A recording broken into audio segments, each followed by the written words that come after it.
não é só você jogar futebol, é compaixão, é amor. A arbitragem está na veia, é uma paixão. Como os jogadores não conseguem ficar final de semana sem jogar, eu não consigo sem apitar. É uma parte de mim viver aquilo que o time está passando. Então, se tá bem, eu tô bem. Se não tá bem, eu tô brava. Eu divido essa paixão com meu pai, com as minhas irmãs, com a minha mãe.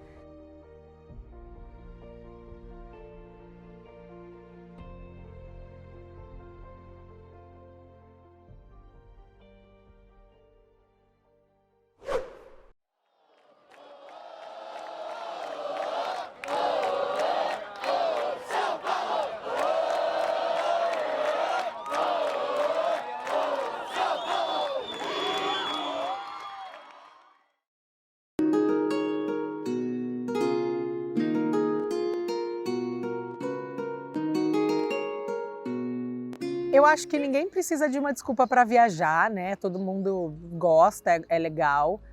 O Japão é um lugar que eu tenho muito carinho, eu já tinha ido para lá antes. E ir para ver o Corinthians era só a cereja do bolo, né?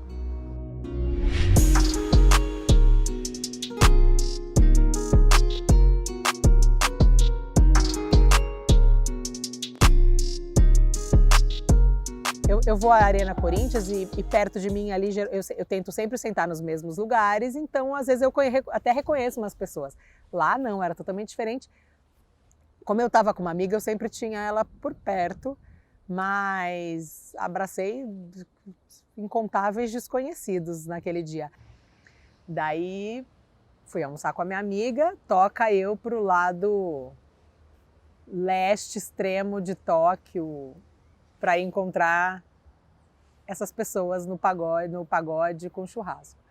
E nisso sentaram 9 caras, assim, dos mais do corintiano raiz mesmo, assim, do cara que vai ao estádio todo jogo e que guarda o dinheirinho todo mês pro jogo e tal. Cara, firmeza, assim. E chegaram assim, loira, podemos sentar aqui com você? Eu falei, claro, pode sentar aqui. Daí falaram, loira, cadê seu marido, seu namorado? Você tá aqui sozinha? Eu falei, tô sozinha, vim sozinha, não tenho marido, não tenho namorado. Nossa, loira, mas você, mulher pra casar, pelo amor de Deus, você é uma mulher pra casar. Veio sozinha pro Japão ver o Corinthians? Daí eles perguntaram, e você lá em São Paulo, você mora em que bairro? Daí eu, Higienópolis. Ah, loira, você é corintiana patricinha, então, pô. Me tirando, cara, tirando meu valor. Daí eu falei, cara, atravessei essa porra desse mundo que nem você, cara, que é Corinthians. Bati no peito, daí eles já pegaram a cerveja, jogaram a mão pro alto, falaram, loira, vamos beber. E fizeram festa, daí eu fiquei com eles o resto da noite, eles foram muito, muito, muito legais. O melhor tipo de torcedor, e são torcedores que eu nunca teria muita oportunidade de convivência aqui, entendeu? Então, só o Japão conseguiu proporcionar isso para mim, o Japão e o Corinthians, foi maravilhoso. Dancei até pagode nesse dia. Na época, eu era da Independente. E eu era muito novinha, acho que eu tinha uns 16 para 17 anos, uma coisa assim. E eu era muito doida. Eu tenho 1,50, então, tipo, eu sou super pequenininha, eu não tenho noção do meu tamanho. Então, e mesmo assim eu andava para cima e para baixo com o moletom da torcida organizada, sei lá, eu não tinha nada na cabeça. E aí o que aconteceu? Eu moro perto da Barra Funda, que é perto do estádio do Palmeiras. Na época Parque Antártica ainda não era o Allianz. Aí eu desci ali, toda bonita, com o moletom da torcida organizada de São Paulo. E o que aconteceu? Eu cruzei com a mancha verde naquele dia. Só que, normalmente, não sei o que deu na minha cabeça, eu não fiquei assustada. Eu falei, tá tudo bem. Eu sou São Paulina, vou andar, tá tudo bem. Só que não ficou tudo bem. Eles não gostaram da minha cara, da minha presença com a moletom da organizada. Eu acredito que se eu tivesse só com a camisa do time, não era um problema. Mas como eu tava com, coisa de torcida, normalmente você não apanha de homem quando você é mulher, você apanha de outras meninas. E naquele dia tinha menina presente na torcida da Mancha Verde. E aí elas vieram pra cima de mim, ali na Barra Funda. Tipo, acho que eles estavam umas 15 pessoas, 20 pessoas. E aí eu saí correndo, mas eles me pegaram do mesmo jeito.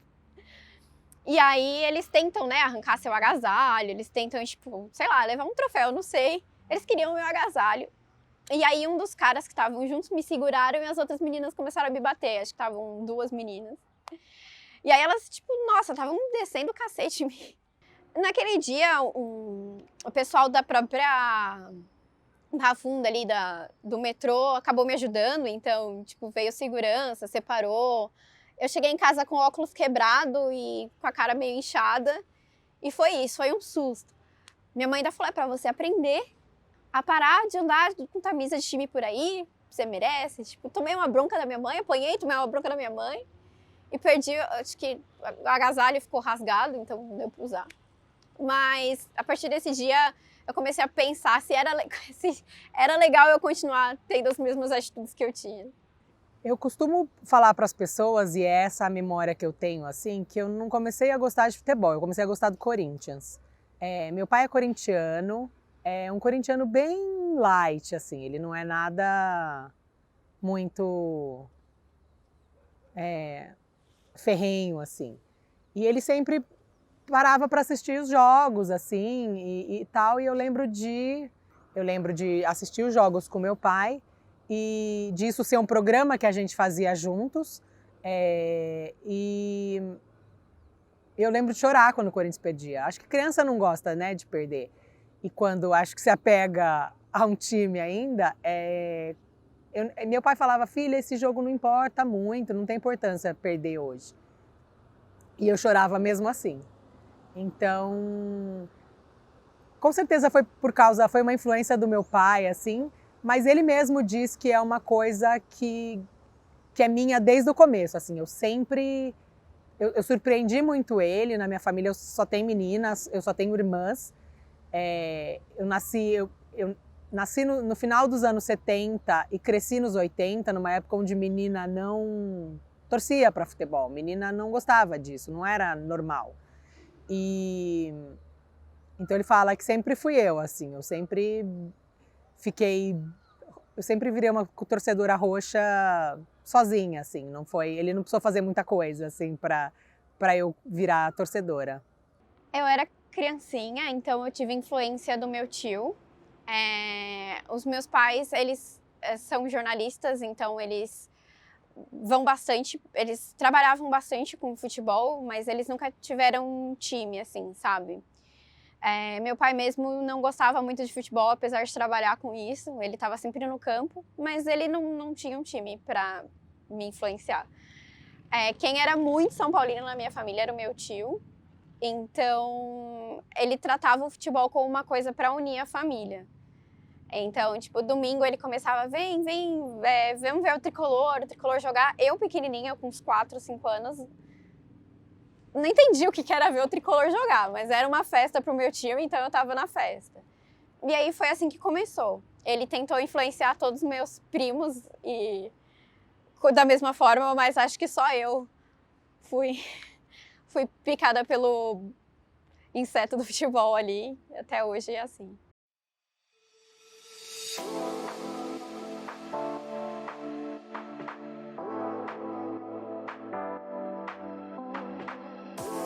O estádio me deixa muito à flor da pele, mas eu percebo que o meu tom de voz feminino atrai muito mais olhar, falando bem, falando mal. Qualquer hora que eu grito alguma coisa, mais pessoas olham do que como se fosse um cara qualquer, né? O cara atrás de mim gritou, oh, não sei o que, filho da puta, tal, não sei o que, ninguém, tchum. Se sou eu, todo mundo olha. Quem é essa daí? Deixa eu olhar essa mulher. Porque ela não veio aqui acompanhando ninguém, ela veio para torcer. Porque geralmente a mulher que está na cabeça do cara, né? A mulher que está no estádio, ela está acompanhando alguém. Ela está acompanhando o marido que é torcedor, ela está acompanhando o irmão, o primo, o namorado, né? E quando é a mulher que vocaliza a emoção, todo mundo sempre olha, assim, e você vê muitos olhares reprovadores, com certeza. Mas só o meu tom de voz, eles ouvem que é uma mulher e isso já atrai olhar e curiosidade, como se ela não tivesse muito direito de fazer aquilo. Quem é essa louca? Entendeu?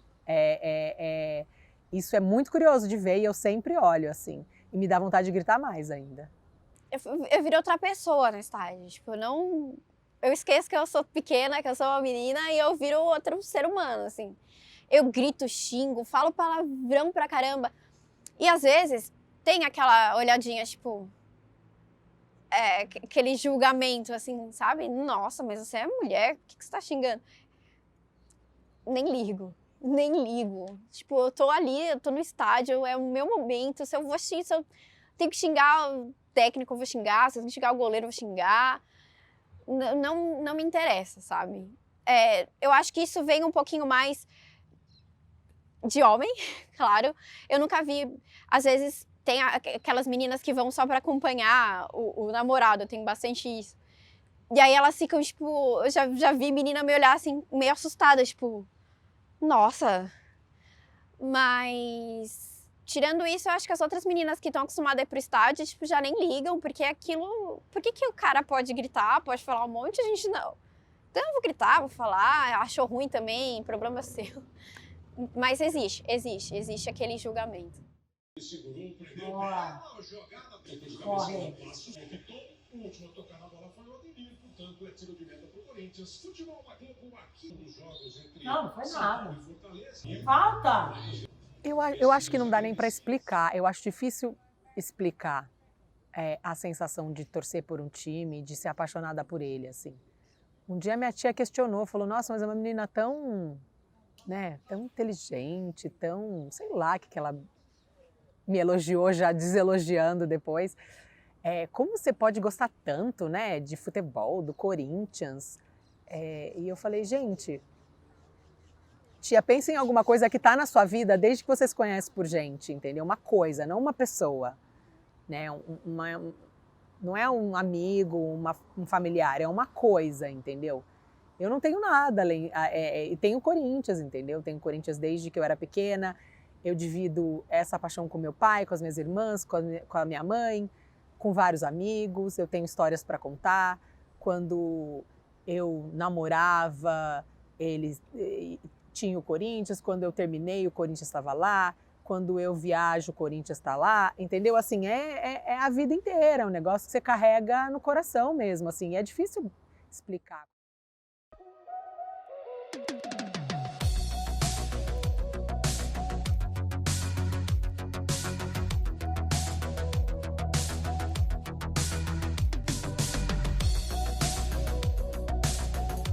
Eu acho que o São Paulo, pra mim, ou pra maioria dos torcedores, né, que convivem, que vão pro estádio, que ir pro estádio é parte de uma rotina, pra mim é tipo uma religião. Então, São Paulo ganhou, eu tô de bom humor, São Paulo perdeu, eu tô de mau humor. São Paulo tá numa fase horrível há anos, eu já nem sei o que eu tô fazendo na minha vida. Mas, pra mim, é meio que uma religião mesmo, eu levo muito a sério. Então, afeta meu humor, afeta a minha vida. E nesse tempo que a gente não tá podendo estar aqui, convivendo com outros torcedores que vivem isso também, sabe? Que vão sair do estádio mal-humorado, que vão xingar, tá sendo um pouco difícil pra mim, porque eu tô um pouquinho isolada, então eu xingo, parece que só eu tô sentindo aquela má fase do time. Então, pra mim, o futebol é um jeito de você se distrair das dificuldades da vida. Então, aquele momento de domingo, aquele que você tá focado no seu time, você tá torcendo, você tá bravo, você tá feliz, é um jeito de você esquecer seus problemas, é um jeito de extravasar, de, sabe, viver por aquele momento. Eu transformei o futebol nisso pra mim, então é muito importante ter essa convivência, tanto com outros torcedores que sentem isso, quanto para os meus amigos que eu venho encontrar aqui. Então, vir pro estádio, encontrar o pessoal, xingar o técnico, falar mal do gol que não aconteceu, é uma terapia. daqui 5 anos eu espero que seja mais seguro chegar até o estádio sozinho. Que ela não precise se provar como torcedora ou como alguém que gosta de um time. Eu espero que as pessoas levem o futebol feminino mais a sério.